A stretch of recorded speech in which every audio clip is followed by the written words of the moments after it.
Hello, and welcome to What Are Your Thoughts? My name's Josh Brown. I'm here with Michael Batnick. I don't know what Michael's going to ask me, and he doesn't know what I'm going to ask him. Stick around. Let's see what's going on.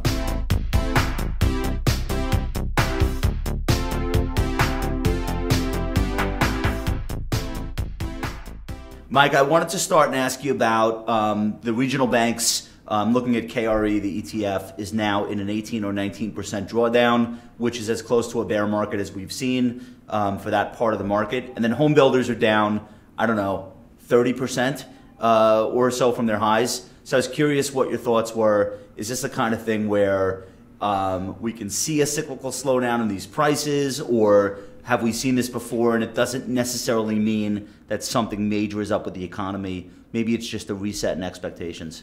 I haven't actually looked at regional banks relative to their larger ones. I'll save you some time. They don't look good. No.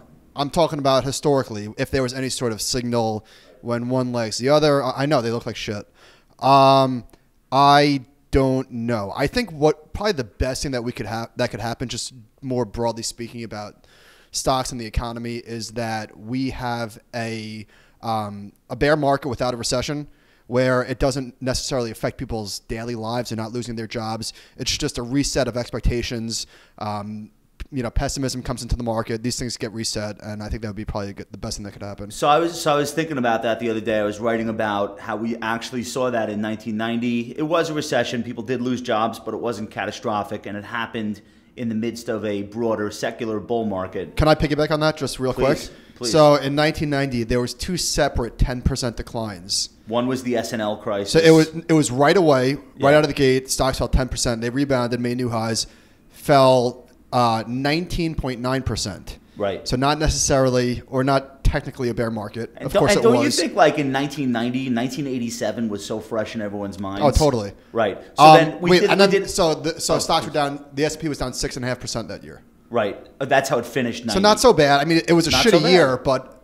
So we're not quite flat on year yet. I think the S&P still has a 3% gain. Maybe that's in total return. That's total return, because index is like 2-ish. But I guess my point is flat on year is not the end of the world. And if you do have a cyclical bear market where the S&P is pulled down 20% from its peak, and it was up, I think, 11% this year at the high, or 10%. I take it. That's really not very much further from where we are right now. Yeah, but the thing is, I think that most investors would sign up for a flat year after 9 years of gains. I think people would take that. The thing is, it's not that stocks have given up all their gains. It's the fear that they're going to go a lot lower. Well, obviously. So. All right, it's to you. So similar topic, housing stocks. Oh, my God. Well, let's get into that. So Ben and I were just talking about this on the podcast. So Mohawk is the largest flooring company in the world. Yeah. Not just residential, but commercial also. In December, it's carpeting and wood planks, basically? Yeah, flooring. Okay. So in December of 2017, its market cap was $22 billion. Now it's down to $11 billion. Right. Well, so this is what I'm going to tell you. These are some of the most cyclical stocks that exist, period, in the entire market. And they typically sell at low valuations, exactly when you don't want to buy them, because that's where they're at peak earnings. 05, 06 is a great example. People were saying, look how cheap the home builders are. They're cheap for a reason, because people are sniffing out the end of the cycle. So right now, I don't even think they're as cheap as they were then, but they are cheap relative to the market. And I think this is where a lot of people get value in general. They get it wrong. They find these stocks in the bottom of the deciles or the quartiles, however they're slicing and dicing the index, and they say, well, these are the opportunity. And they're probably right, but that period of time could be very long. By the way, this is where quality or qualitative analysis could be blended with quantitative. Yeah, and then the last thing I'll say on that is, like, do you live in a cave? Are you not aware that the Fed has been de facto tightening since 2014 and literally tightening since 2015? Like, do you think that you're going to get multiple expansion on companies that sell things to homeowners or home building stocks? So wait, are home builders the canary in the coal mine, or is this just? I don't know. Tell me where terminal rates are going to be. So we're at 2 to 2.25 right now on Fed funds. There is no terminal. Rates are always moving. No, I'm saying for the cycle. Like, tell me where you think the Fed stops, and then I'll tell you how far away we might be from an opportunity to buy something related to home building. I don't think We're at 2 to 2.25 on Fed funds. A lot of people are saying the new terminal rate for a cycle like this is more like 3% as opposed to 7%, which is what we've seen in the past. So if that's the case, maybe you're seeing most of the damage already taking place. I wouldn't make that bet. I want to clear the air on something. I was photographed and spotted with a Murse last week. Oh, my God. But I want to talk about why, because I feel like people should have the whole story. You don't want to do this. No, I have to do it because I've been ridiculed and called out. So I have recently been, I'm going to say this with a straight face, and I really mean it. I've recently been diagnosed with something called osteochondritis dissecans, which basically is the cartilage and bone in my right ankle. Does that diagnosis come with the Murse? Well, part of what's going on is I've been working in the city for 18 years and walking miles every day, and I walk with like a giant backpack on my back with a laptop. And so anyway, the offending Murse is here, but it's not a Murse. It's more like a pouch. I don't know. Can you? Oh, it's even worse. All right, it's enough. But no, I want to make the point that I need to like take care of my own body and my own health. And so if people want to laugh at that, that's fine. But this enables me to carry the stuff that I need every day as I commute in and out of the city. It's better than a fanny pack. You do wait. I'm not going to say it's a prescription Murse. I'm not going to go that far. All right, but it's better for me. Let's move on from the Murse. So live with it. All right, what do you got? It's your turn. No, it's not. That was my thing. That was your thing? That was one of my things. All right. What do you think is going to work in the next bear market? Like what sort of alternative asset classes?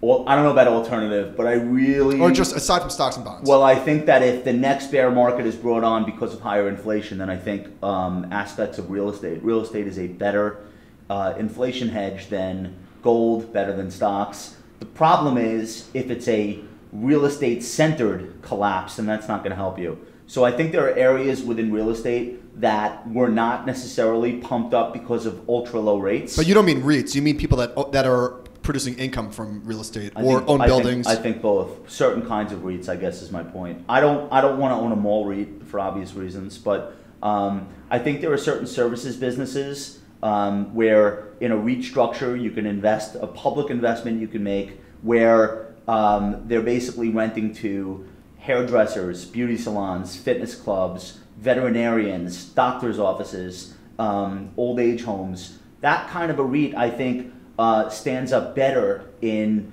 an environment where people are worried about the economy or prices are going up for other things in the economy, because those things have pricing power. People need to get their hair cut. People need to see their dentist. They need to see a veterinarian. And additionally, the REIT itself has the ability to raise rents. And that's where that inflation protection comes in. So that's interesting to me. And I also like the telecom space. I just don't see people ratcheting back on their data usage, on their cell service. Like for me, that seems like it would be the last thing to go. They used to say that about auto payments, like that's the last thing people stop paying. Even the credit card gets stopped before I actually think it's the phone service. I don't think you can live and work anymore, but you can take Uber if you lose your car. So things like Verizon, et cetera. I think that might be an area that holds it better. I want to ask you about valuation. So we're coming into this earnings quarter right now. Earnings growth is still really great. You may not like all the comments that companies are making, but at the end of the day, you're still in a situation where it's double-digit earnings growth for the overall S&P. In the meanwhile... Bigly double digits. Yeah, but in the meanwhile, valuations are contracting. And now the forward PE for S&P 500, for mid-caps, for small caps, for international stocks has compressed substantially from where it was, let's say, in the middle of last year. But does that really help you as an investor? Nope. And why is that? I think the trailing 12-month PE for the S&P 500 is as low as it's been since sometime in early 2016, maybe. For the trailing? Yeah, trailing. And you don't think forward would be much the same? I don't. Well, nobody knows what forward earnings are, so I take that with a grain of salt. Right. But anyway, Ben and I spoke about this on the podcast. I think that the data suggests that you would rather, it's better to be buying stocks when the multiple is expanding rather than contracting. Right. So even though you might be getting better prices, a trend down in multiples. Yeah. So all else equal, would I rather pay 15 times than 22? Maybe. I don't think we're down that low. But I'm just making the point that Yes, over like a 15-year period, you're better off paying 15 than 22. But in the real world, over the next 12, 36 months, you'd rather buy stocks when the multiple's expanding rather than contracting. All right, so I'm not excited that stocks have gotten cheaper, I guess is the bottom line. Okay, you're up. Will we look back 10, 20 years at mortgage rates and say, wow, this period was a steal or free money or whatever? Yeah. Yes. Even if home prices start to decline, which we really haven't seen, it could happen. It probably will happen. Actually, existing home sales across every price point. No, I mean like a real problem for home prices. Okay. I'm not talking about like coming off the peak. Yeah, it's 3.4%, so it's not right. like No. So I guess what I'm saying is either way though, like even if you do have a real decline in home prices nationally and for a sustained period of time, people will still remember that if they had good credit and they had a long-standing relationship with a bank, they were effectively able to borrow for almost nothing. And I don't know that might not be a permanent thing, because we actually have lenders now that are shadow bank lenders, private equity firms, hedge funds, internet companies. A lot of non-traditional lenders have come out of the woodwork in the wake of the financial crisis, and competition to lend people money is back. Well, let me ask you this. You probably don't know the answer, but I'm just going to throw it out there. We could look at this. Japanese interest rates have been low forever. Yeah. I assume mortgage rates have been there as well? Yeah. Well, I don't know. I don't know specifically about the Japanese mortgage market. I don't know how it works. But I would just say it's probably a situation where mortgage rates go up, but they don't scream higher just because there's so much more liquidity now for borrowing. Or maybe all these new shadow bank lenders go away. That's what... Remember we were at J.P. Morgan and Jamie Dimon was saying like they'll all disappear when you need the money. Right. Like all these new lenders, and then our customers will come back to us and we'll be here for them. That whole spiel. So maybe there's something to that where there might seem to be more potential available liquidity now than there will actually be if things get substantially worse. I don't know. My last one, I wanted to ask you about Jonah Hill. Did he do Stern today or is that tomorrow? Yesterday. He was on Stern yesterday? I didn't listen yet, but yeah. All right. I'm definitely going to see the movie mid-90s. Me too. And it definitely doesn't look at all like my experience during the mid-90s, but I think it's cool that we're now nostalgic for that period of time and movies are coming out. I think he's like an all-around awesome guy. I think he's hilarious. I think he's a good actor. I think when you hear him give an interview as himself, he's like everything you expect. I love him. You love him, right? I love him. So are you going to see the movie, though? Yeah, definitely. How old are you in the mid-90s? 3? All right. Five? No, I'm serious. I was born in 1985. So you remember that? Of course I do. All right, you going to go? Yeah. All right. If he wasn't on Stern, would you go anyway? No. All right. That's all I got. Okay. What do you think about the lottery? Is it a tax on poor people? Is it irrational? What do you think? Somebody won. Somebody in South Carolina bought the ticket. They'd probably clear $1 billion after taxes. No. How does it work? $590. So then why was it $1.6 billion? Where does the rest of the money go? No, seriously. Taxes. State and federal. 2/3. All right, whatever. They'll live. So it's stupid. It is a tax on the poor, so it makes it ultra regressive. However, somebody wins. And in this case, maybe it's more than one person had the same. I don't know how that works. No, well, I think one person won, and there was a few $1 million tickets bought in New York and New Jersey. Okay, as stupid as it is, if you bought the ticket and you won, you would say to somebody saying that, you'd say, "Well, you're stupid because I won." So I actually don't think it's stupid. I don't think it's stupid. I think that it makes perfect sense for people who can't make ends meet to take the $10. Did you ever know somebody that won anything? Yes, I know somebody that won for life. So I know an entire office of people. And they were not poor or dumb, or they were like successful people, and they pulled their resources and bought a ticket probably like 10 years ago. So what are they supposed to do? Take the $10 and invest it into? Yeah, who cares? I mean, it's Yeah, I also don't. Right. So there are people that, by the same logic, you can go further and further down the scale and say, betting on small cap biotechs is dumb. Okay, but somebody buys the one that's worth $100 million that goes to $20 billion. Like somebody bought Celgene. So I think like it's a slippery slope to say any kind of bet is automatically dumb. What is dumb, obviously, is relying on winning the lottery as a financial plan. But I don't think anyone's doing that. I have one more for you. You just bought the new iPhone. What do you think? I'm obsessed with it. All right, so 3 things on the new iPhone. The camera is ridiculous. Ridiculous. The photographs I'm taking. But do you notice I am not skilled. But do you notice an upgrade over the previous one? Huge. I 100% notice it. Not just because I want to notice it. I did not notice a similar increase from the I guess from the So 7. you tell me the, you could like see the stitch. X. You could see the stitching on your Murse. It's that good. It's almost that good. The blacks are darker blacks. The movement in video seems like it's a higher frame rate. Maybe it's not, but it feels that way. Obviously, I like the bigger sized phone. I'm a large gentleman. But the most killer thing about it is the speaker. It sounds like a Sonos speaker.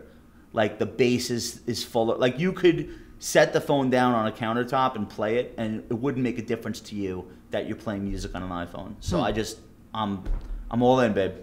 I'm all in. All right, that's all from us. Let us know what you think on any of these topics in the comments below. We love your feedback. We love your comments, and we will be back soon.